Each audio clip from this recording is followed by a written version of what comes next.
Infertility એટલે આપણે ગુજરાતીમાં એને વંધ્યત્વ કહેવાય. એટલે જેને બાળક ના રહે તો એ કેસને આપણે ઇનફર્ટિલિટી કહીશું. તો જ્યારે સામાન્ય રીતે 1 વર્ષથી વધુ સમય થઈ જાય અને ઉંમર જો 35 વર્ષથી વધારે હોય લેડીઝની અને 6 મહિના સુધી એ કોશિશ કરે છે પણ તો બી નથી રહેતી પ્રેગ્નન્સી, કે કોઈ પણ પ્રકારના ગર્ભનિરોધક ગોળીઓનો બી ઉપયોગ નથી કરી રહ્યા, કે કોઈ તો બી પ્રેગ્નન્સી નથી રહેતી, તો આપણે એને ઇનફર્ટિલિટી કહીશું આ કેસમાં.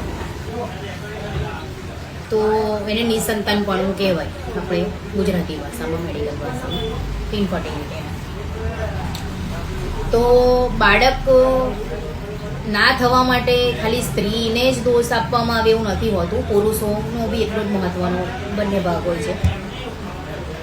એટલે સ્ત્રીના માટે 33% અને પુરુષો માટે બી 33% જવાબદાર હોય છે પોઝિટિવ.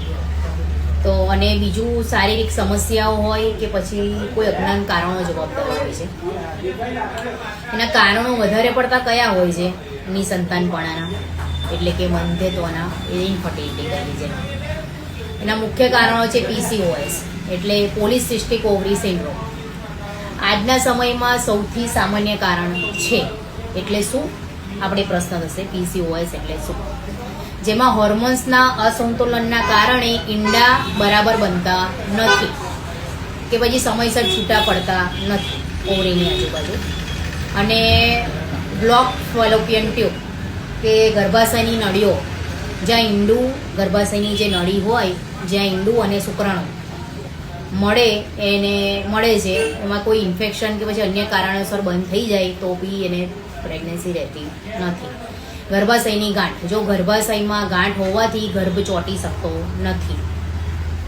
અને ઉંમર 35 વર્ષથી પછી જો સ્ત્રીઓ ઈંડાની ગુણવત્તા અને સંખ્યા ઝડપથી ઘટવા લાગે છે, એટલે 35 વર્ષની ઉંમર વધારે થઈ જાય તો એને ઈંડું બનવાની શક્યતા એટલે કે બહુ ઓછી થઈ જાય છે માત્રા, અને માત્રા ઘટવા લાગે છે એટલે પ્રેગ્નન્સી રહેતી નથી જો ઉંમર વધારે થઈ જાય તો.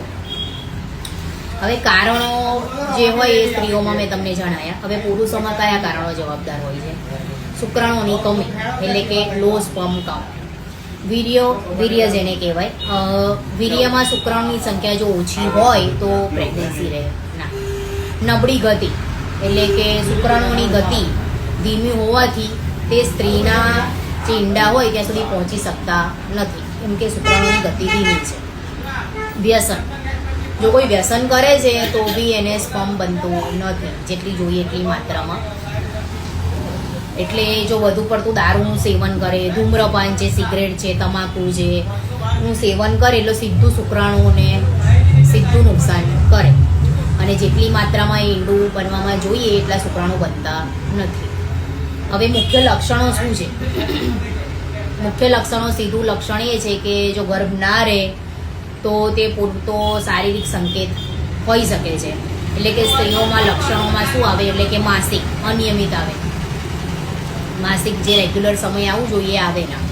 માસિક દરમિયાન અસહ્ય દુખાવો થાય, માસિક સાવ ઓછું આવે કાં તો બિલકુલ જ ના આવે.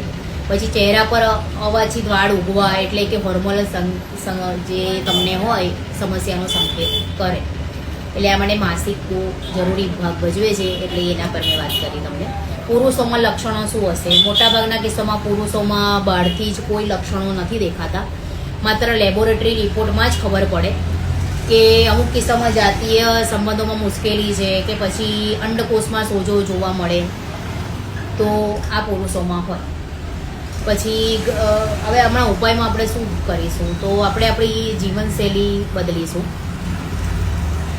તો શક્ય તો ને જે રીતે આપણે કરીએ વજન નિયંત્રણ કરવાનું છે. આપણે જેનું વજન વધારે છે, સ્ત્રી હોય કે પુરુષ હોય, બંનેને પોતાનું વજન કંટ્રોલમાં રાખવું અને હોર્મોન્સને બગડે ના એ રીતે તમારે ખોરાક પાણી લેવું.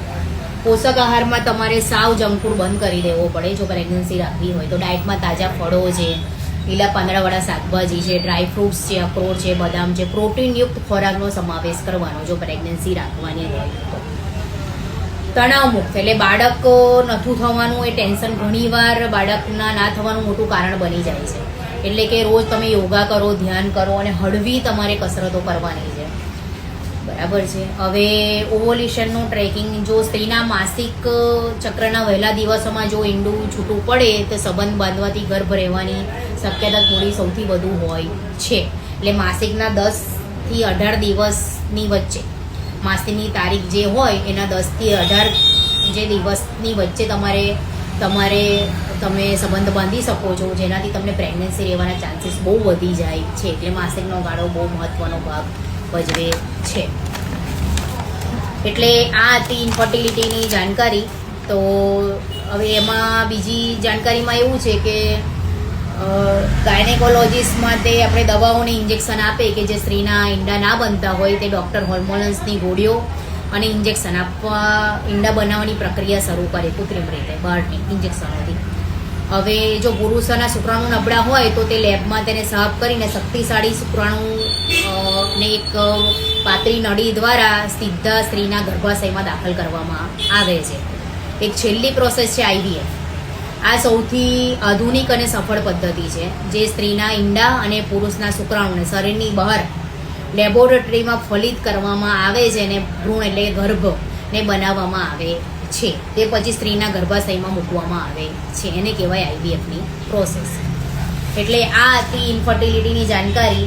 તો એના માટે શું કારણો જવાબદાર છે સ્ત્રી અને પુરુષમાં, તો એ બંને કારણોની તમને જાણકારી આપી. હવે શું ધ્યાનમાં આપવાની એ બાબતો, તો એ બી તમે પોતે કાળજીપૂર્વક કરો. જે કીધું એ ધ્યાનમાં આપો એ બાબતોને. અને જેને બી ઇન્ફર્ટિલિટીની સમસ્યા છે, એટલે કે નિસંતાનપણું, બંધત્વ જેને કહેવાય, તો એને વિડીયોને શેર કરો, લાઇક કરો ને ચેનલને ફોલો કરો. અને યુટ્યુબ પર બી ચેનલ છે તો એને બી લાઇક, શેર અને સબસ્ક્રાઈબ કરો કે અવારનવાર તમને જાણકારી મળતી રહે ને તમારા સુધી પહોંચતી રહે. ધન્યવાદ.